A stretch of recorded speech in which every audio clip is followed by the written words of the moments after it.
This sunscreen doesn't just play defense, it plays offense too. I'm Meg, the senior site merchant here at Lovely Skin. Let's talk about the new ISDIN Tinted Eryfotona Actinica sunscreen. UVA, UVB, blue light, pollution, this protects against it all. It's tinted so it evens out your skin tone while it works. Inside, it's got DNA repairsomes to help repair existing sun damage, vitamin E to fight free radicals, and panthenol to keep skin hydrated. No white cast, no greasy residue, just a lightweight finish that can be worn alone under makeup or on its own.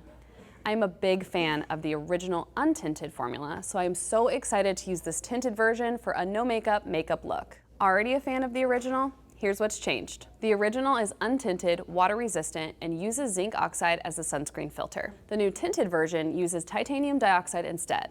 It's not water resistant, but it has extra hydration, so it's perfect for daily wear. Here's what didn't change. They both still have DNA repairsomes, ISDIN's signature technology, clinically shown to help repair existing sun damage. That kind of damage shows up over time as skin thickening, wrinkles, and uneven skin tone.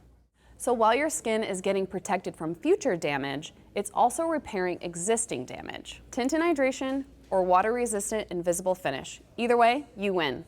Get yours at the link in the description.